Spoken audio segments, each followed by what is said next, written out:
All right, so what much do everybody? Welcome to another installment of SplashPages Live Read.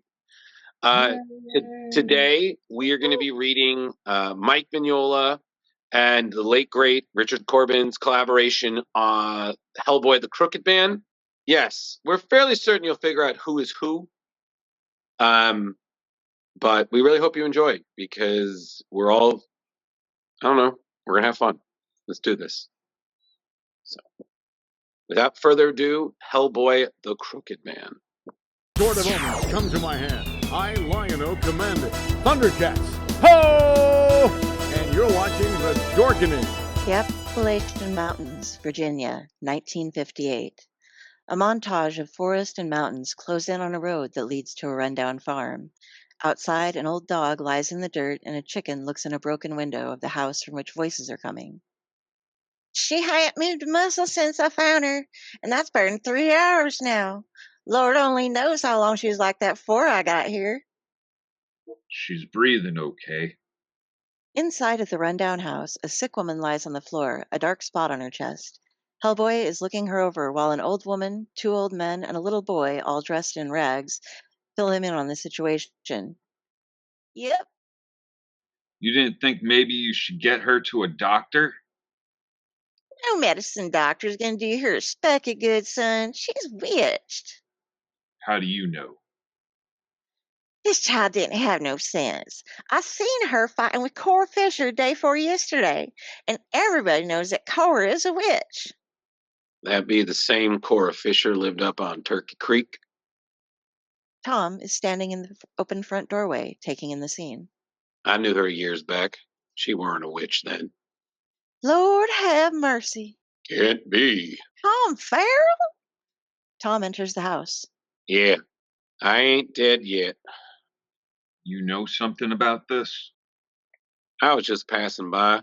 Heard voices, thought I'd duck in and say hello, and found this on the doorstep. Tom opens his hand to show a mass of black spikes that he hands over to Hellboy, who gives it a sniff. Witch ball. Oh, I've heard of these. Yeah, that's what caused that bruise there. Where can I find this Cora Fisher? She's where she's always been. I'll show you. Been a long time, but I guess I still know the way. Hellboy and Tom leave the house, the family standing on the dilapidated front porch seeing them off. You burn that witch ball, and you take that girl's clothes off and boil them, calling out Cora Fisher's name. If she done this then, that'll bust the spell. Thanks, Tom.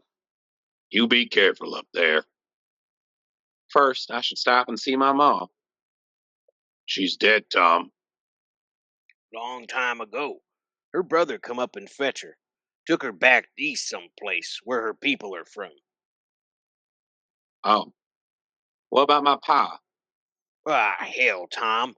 We ain't never did see much of him, and not much since you left.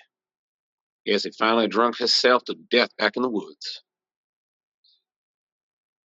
He weren't much to good. I guess that's true.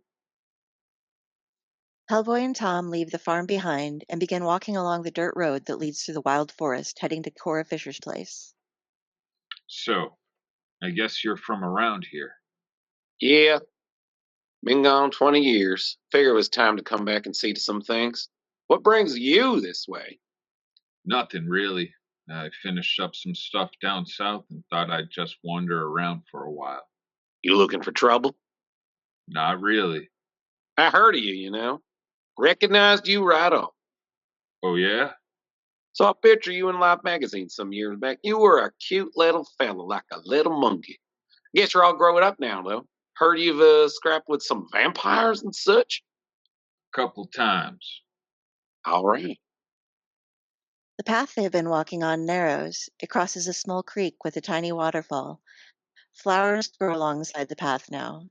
In a large dead tree, an owl stares down at them, a small animal skull hanging from a branch beside it. Where are you from, if you don't mind me asking? It's okay. Back in 44, some guys found me in an old church in England.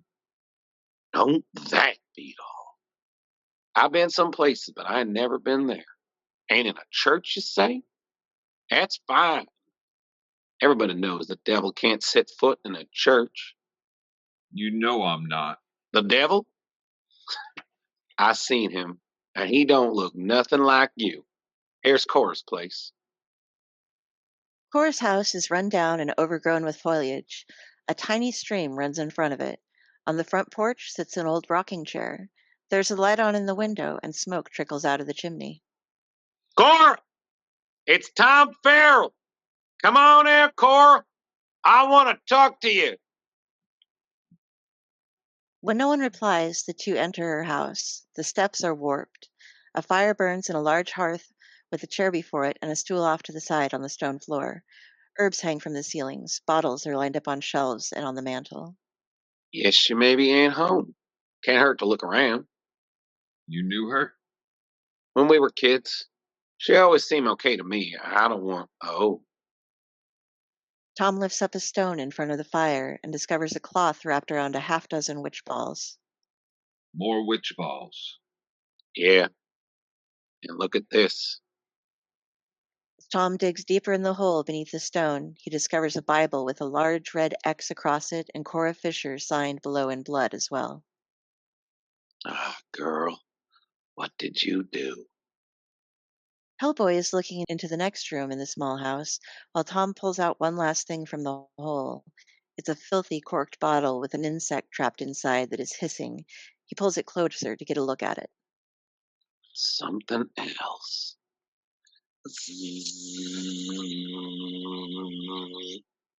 You don't scare me. I know. He knows. He knows you're coming. He's waiting. Tom? Tom joins Hellboy in the other room. There's a bed with a flowered quilt on it. A candle burns on the nightstand. A woman's skin is lying atop the bed, the window open behind it to the night. Hellboy lifts up a part of the skin. What do you make of this? Her skin. We'll wait till she comes back for it. Hellboy notices the bottle. What have you got there? Her demon familiar. I hate those. Sounds pretty mad. She got it corked in there pretty good. Maybe she was starving it.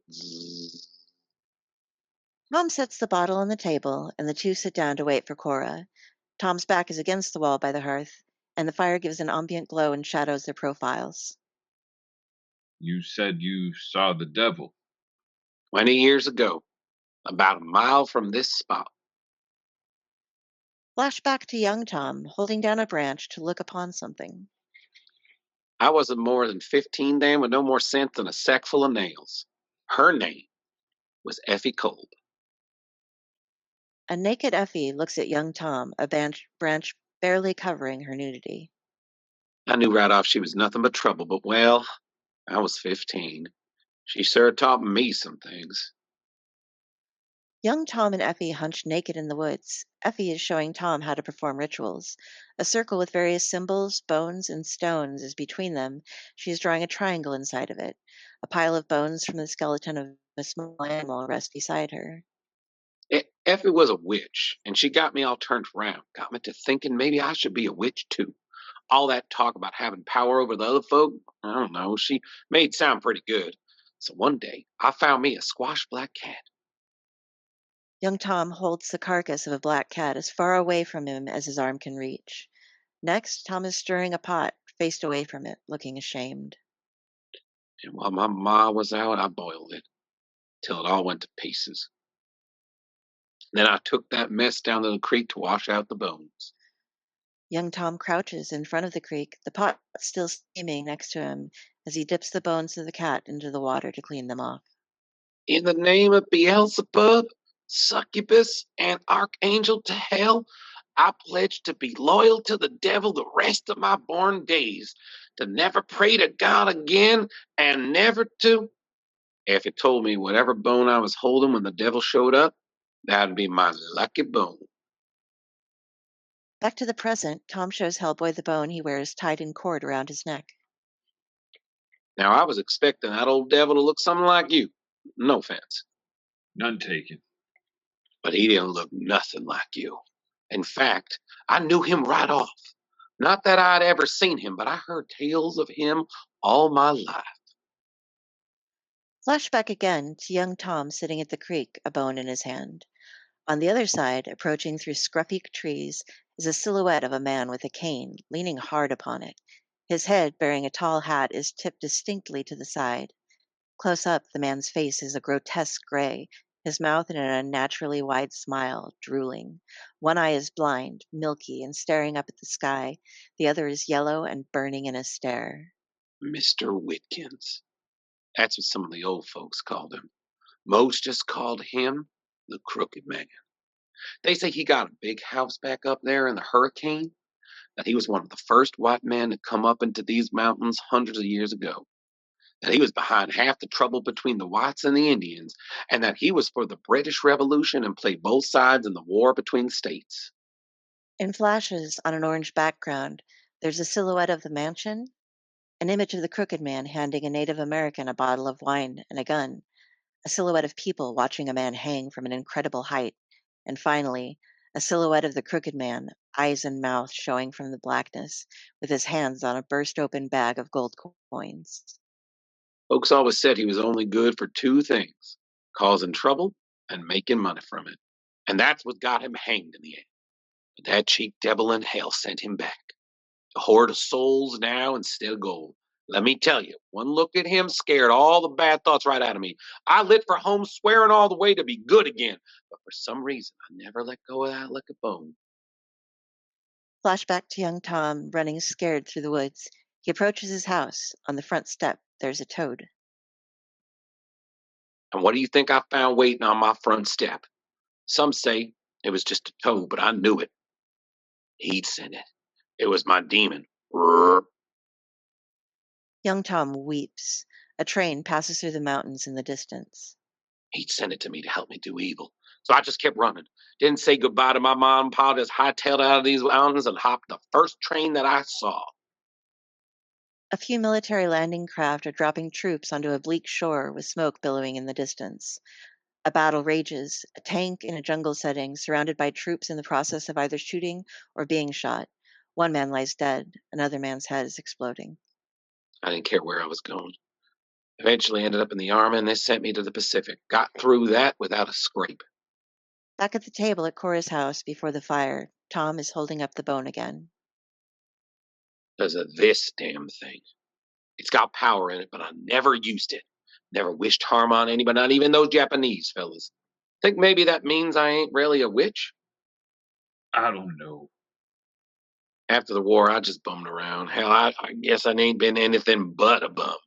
Shh. You hear something? Hellboy and Tom walk into the bedroom. Something is entering through the window, hidden by the curtain. A raccoon makes its way through the window onto the bed and climbs inside of Cora's discarded skin through her mouth as Hellboy and Tom peek through the door. Cora's body contorts, cracking and popping as she regains her shape. Hellboy and Tom enter into the room and confront her. Cora! What are you doing? Ah! Cora pulls a blanket up to cover herself as she speaks to the two. Tom Farrell? What do you want? What happened to you, girl? You were always good. You were fixing to marry Nate Softbeat. I did, but he died. Our babies died. It was just too much for me, Tom. I took up with some of them women from back up the mountains. How would it come to this? Skin changing and worse. Tom, it's just too... You hush now, Cora Fisher. Cora, Tom, and Hellboy look towards the door. The voices come from outside. Cora has pulled a dress over herself as the three of them step out onto the porch. No use weeping and wailing. You know you're bought and paid for. Damn! Effie Kolb, looking as young as she did in the flashback, the corrupted horse. Hello, Tommy. That's her, Effie Cobb. And she don't look a minute older than since the last time I saw her. Please. Cora, you come along with me now. He might want to have some words with you. Leave her alone, witch! No. You really want to get messed up in this, Tommy? He knows you're back. He's waiting for you. What about me? You? Mister, he's not a tiny bit afraid of you. Effie grins maliciously at them, then bends over her horse, stroking its mane. She leaps high into the air as the horse begins to collapse. And Tommy! I near forgot. He sent me to give you a present.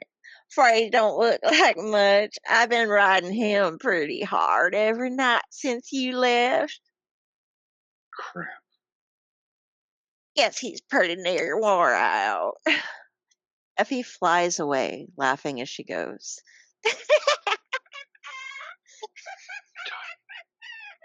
Tom? Oh, no. You okay? Come on. Come. Tom struggles to get the bridle off of the horse. When he finally does, it turns back into his father and collapses to the ground. Cora looks on in horror as Tom cradles his father's head. Oh, Tom, that's your paw. I swear I didn't know nothing about this. I guess he didn't drink himself to death after all. Tommy, is that you, boy? You come home. You come. He's dead. She done this 'cause of me. Cora, you know if Reverend Watts is still up there?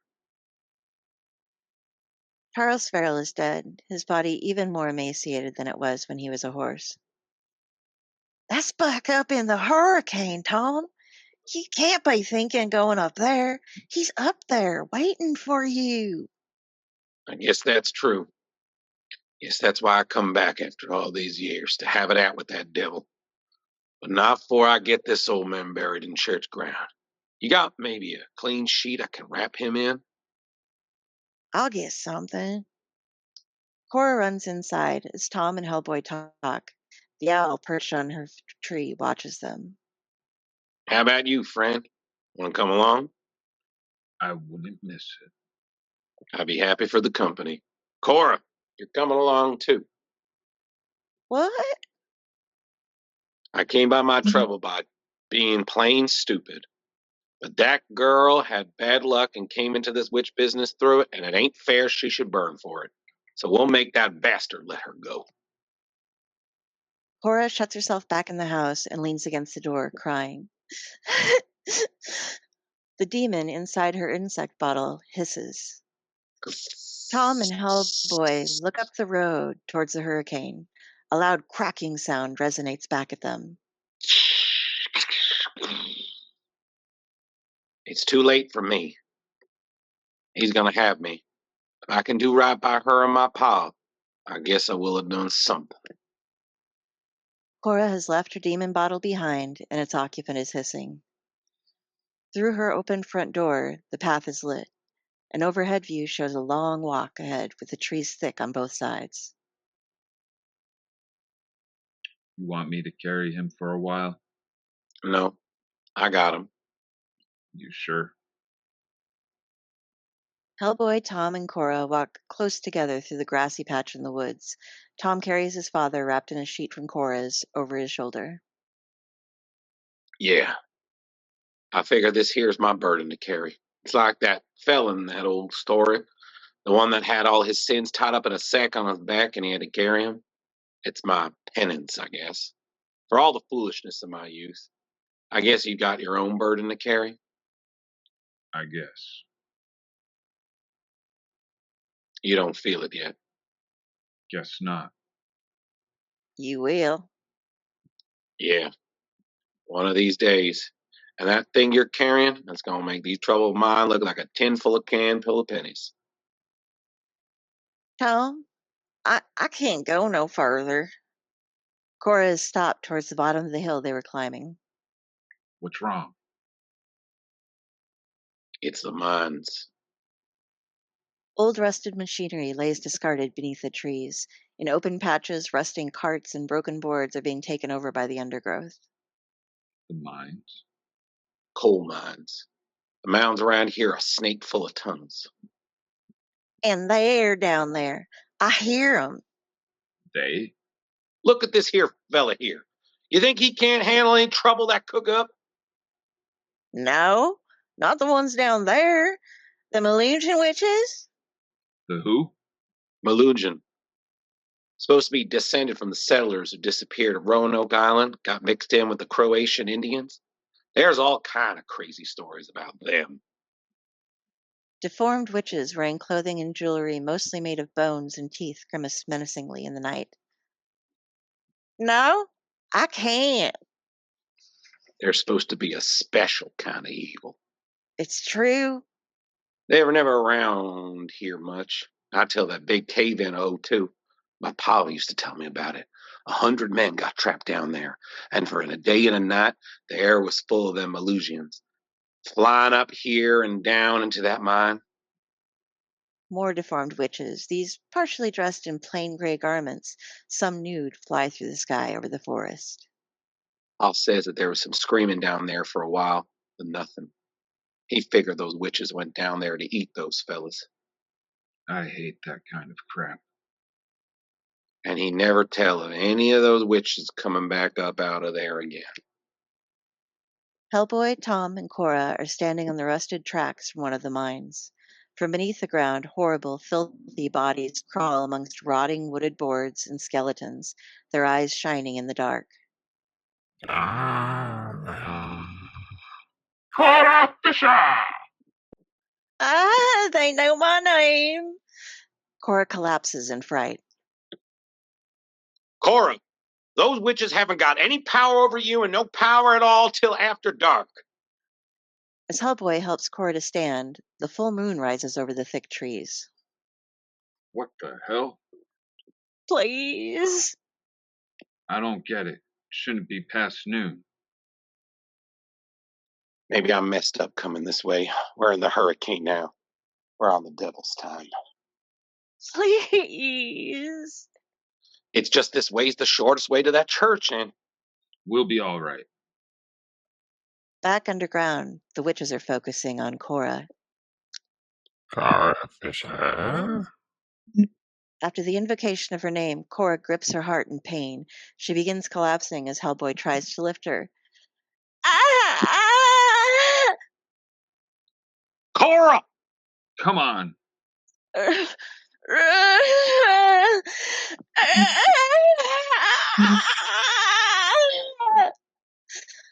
Giant green insect carapace crawls out of her mouth. Oh, Tom, run! Get out of here! I'm done for. You'll be all right. I know you never meant to do any bad stuff, and Cora, you got it. The witches' heads are all in a line beneath the earth, glowing eyes all staring in the same direction. Cora Fisher! Cora explodes into a mass of pale, writhing insects, bats, and reptiles, which attack Hellboy and Tom. Jeez. Cora! The creatures that were in Cora swarm the two, dropping them to the ground, suffocating and gnawing on them as they fight back. Yeah! Ah! Ugh. Ah! Yeah! Son of a... As Hellboy is overcome, it fades to black. In the dark, ghostly forms of the creatures surround him as he looks across the lawn towards an old church that gets closer and closer. Back in 44, some guys found me in an old church. A church, you say? That's fine. Everybody knows the devil can't set foot in a church. Inside of the church, at the altar, is a magnificent statue with a figure standing before it in a hooded cloak. The draperies in the window are blowing inwards wildly. You don't really believe that? The figure turns around and is a desiccated skeleton of Cora with a swarm crawling out of her. Do you? Hellboy is brought back from the dream as the last of the swarm are defeated and slither away. Ah! Cora! Yeah, jeez. I try not to do it, but I think maybe I used my lucky bone to get us out of there. I'm sure it'll be okay. No, it won't. From a gap in the trees, Effie Kolb walks towards them with a demented grin on her face. That's right, Tommy. He gave you that power, and you finally used it. If he didn't own you before, he sure as hell owns you now. Shut up! Hellboy shoots at Effie, but misses, hitting a tree branch instead. The night is filled with her laughter.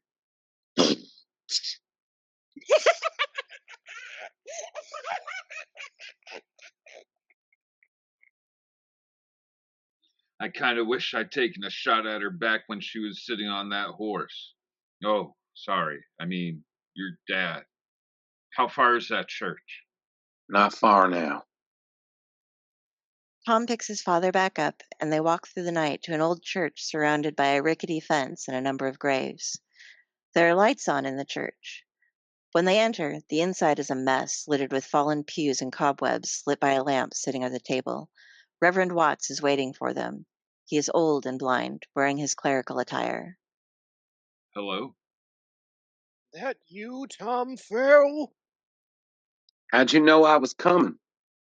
She told me. She? Who? This girl here. She come in a couple minutes before you fellas, bold as brass. It was a surprise, her being a witch. You don't see her? Well, maybe she's a ghost. Is it Cora Fisher? Course it is. There you go. You couldn't save her life back there at the mines, but you must have done something. She wouldn't be here otherwise. You don't think it's that she hates me?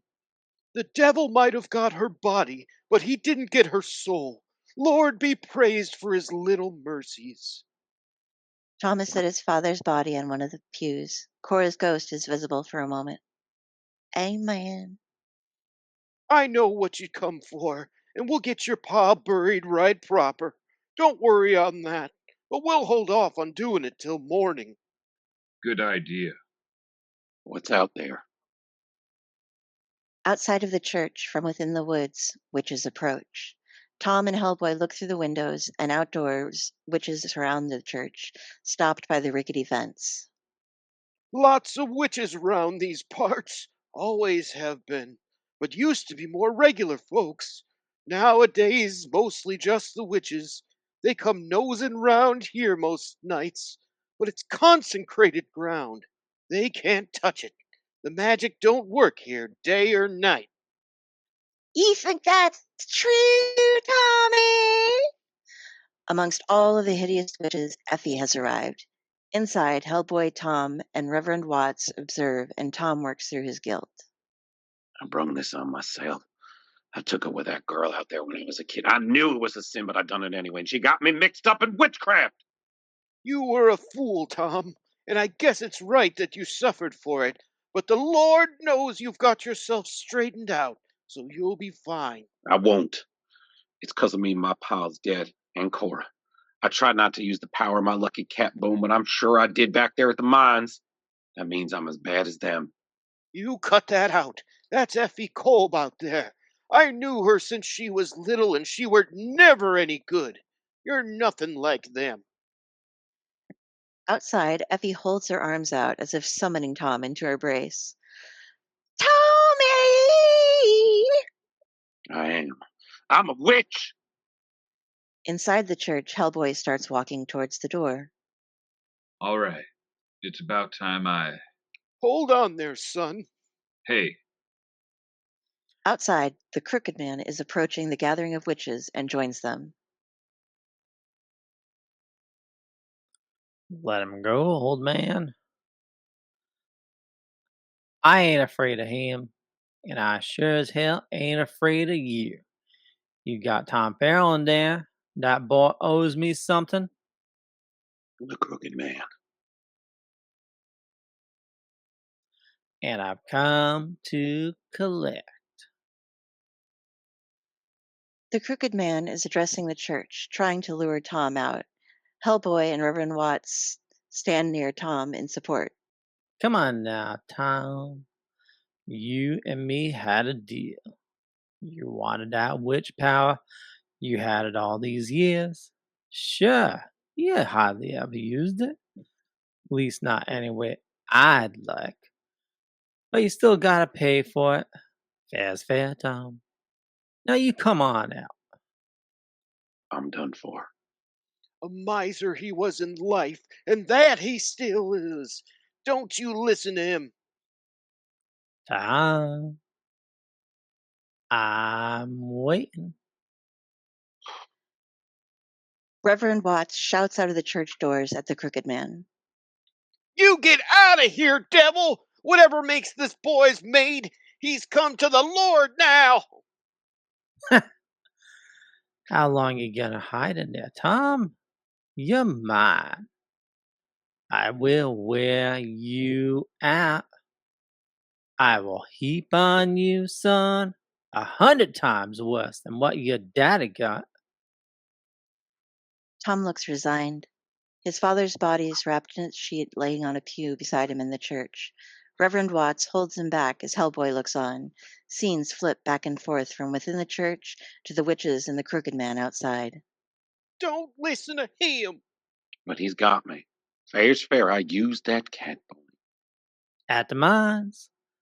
That was magic. Got you out of there. I'm a witch. Don't! That's the devil's trick trying to make you lose hope. Tommy! That's it. Hellboy steps into the church door to confront the crooked man and his witches.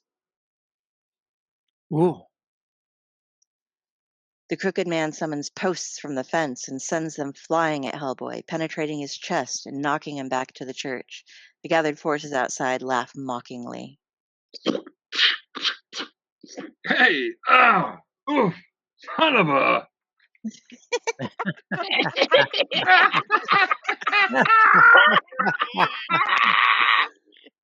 Reverend Watts helps Hellboy pull the posts from himself. Hold on!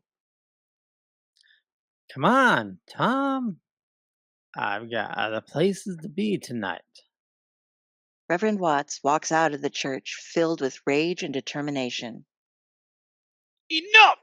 Jeremiah Watkins, you want this boy? You come up here and fetch him yourself! Better be careful, priest. You don't want to scare me none. Fetch him clear on back to hell! Now both of you and me know he's mine. And that's fair. But I'll tell you what I'll do. Just to speed things along, I'll buy him from you. Can't help but notice the sad state of that old church. It's a shame. She looks like she might fall down anytime. The floor of the church erupts beneath the feet of the men inside, pushed up by a huge pile of golden coins. Yikes. How much you figure it'd cost to fix it up? Hell, there's enough for a while for a new church. Statues and bells and silver candlesticks, all that. You can't buy me, devil! Is that true? The Lord is my shepherd. I shall not want. Maybe you're just too old to enjoy real money. Maybe if we shaved off 10 years, 20, we'll fix up those eyes of yours while we're at it. Reverend Watts gets younger, then younger again. The film over his eyes clears up, and he is now middle-aged with his sight returned. He is anguished by it. No, sir. I fairly by my years and all my afflictions. I don't want nothing else. He's a tough old nut. I give him that. The witches start looking through the fence at the graves surrounding the church. Abby Riley, you poisoned 2 husbands. How'd you get planted in a churchyard? Abigail Riley, you a pretty little thing. As her tombstone falls over, Abigail Riley's coffin erupts from the ground. Holy crap! The coffin breaks through the front of the church and lands opened On the floor in front of Reverend Watts, Abigail is young and beautiful. And priest, didn't you always have a weakness for pretty girls? No! Kiss me. No. As she grasps Reverend Watts's face, Abigail turns into a mummified corpse. It's Abigail Jacob who beat his wife. And Nate King, who stole from the government. Ellie Hicks. Kiss me. Ah! Manly languish. Kiss that. Hellboy bashes Abigail with his huge right hand. Outside, the witches continue calling the names of the buried along with their sins, their coffins bursting through the earth in a chaotic cacophony of crashes as they fly through the walls and into the church where Hellboy, Tom, and Reverend Watts are now trapped, getting hit by the coffins and fighting the corpses emerging from them. Floor Sue Baker! Gus Baker. Jack. Liar! Shit. Over. Josie Ward! Ada Calder! God. Tom, how long you want to keep up this foolishness? What if I was to let you walk out of here? What if I let you keep that little soul of yours a few more years? What's one more or less to me? The dead fall and explode under Hellboy and Tom's assaults with fists and shovels until sheer numbers start to bury them. Jack! You just bring out that lucky cat bone of yours. Never really wanted it. You want to be rid of it? Just give it back. Reverend Watts curls up in a corner, praying.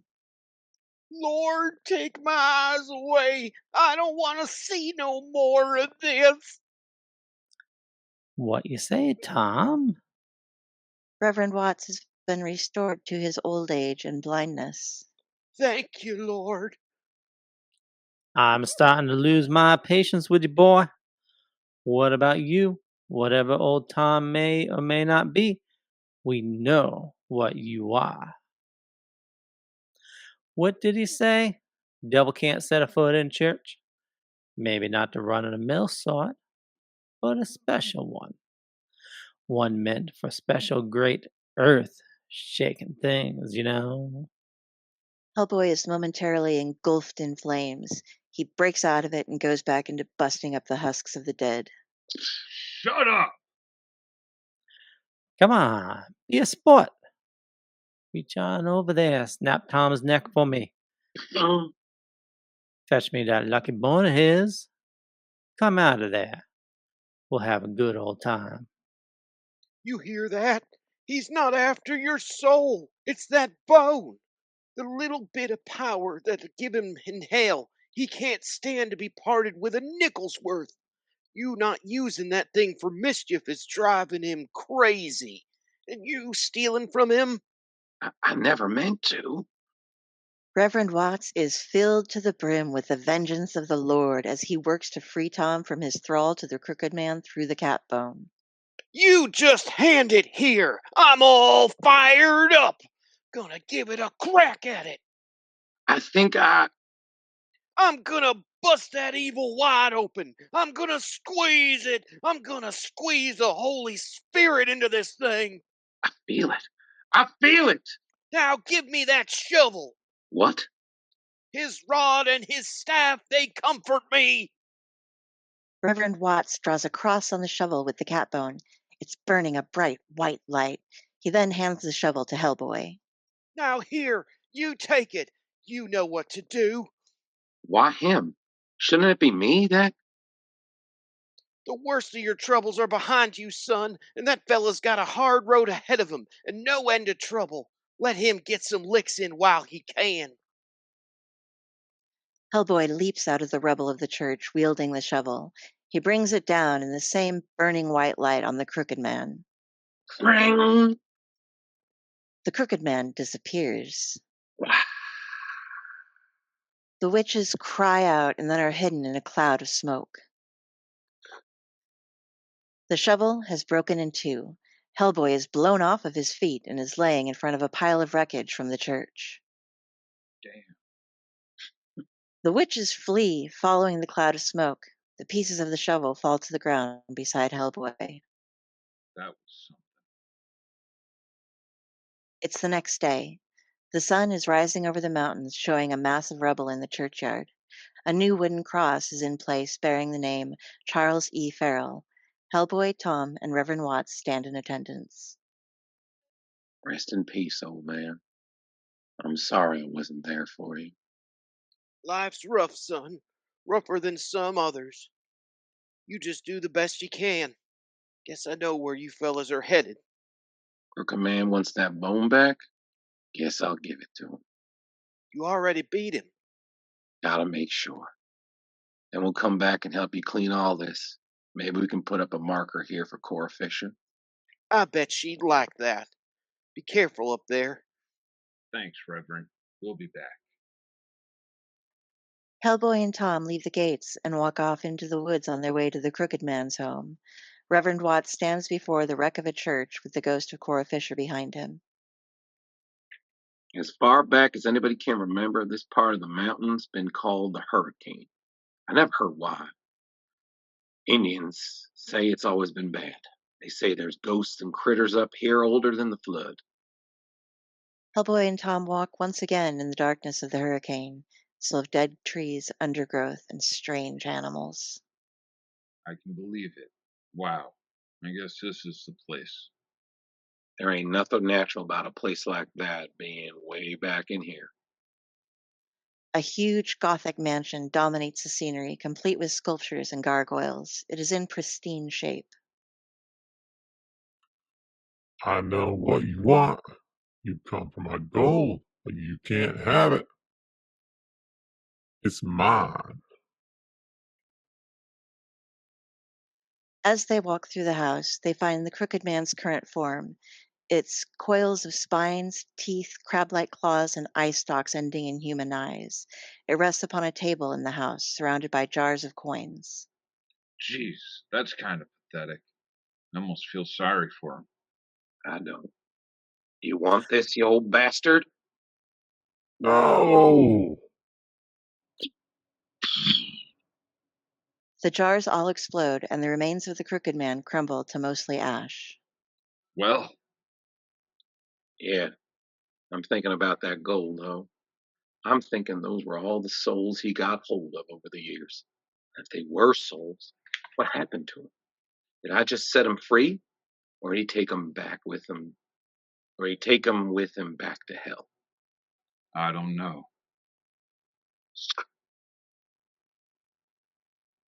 You will stick around a while, right? Help at the church, then maybe? You hear something? That who I think it is? Effie Kolb is hiding in the bushes outside of the house. She is now old and frightened. Please. Effie Cole turned old at last.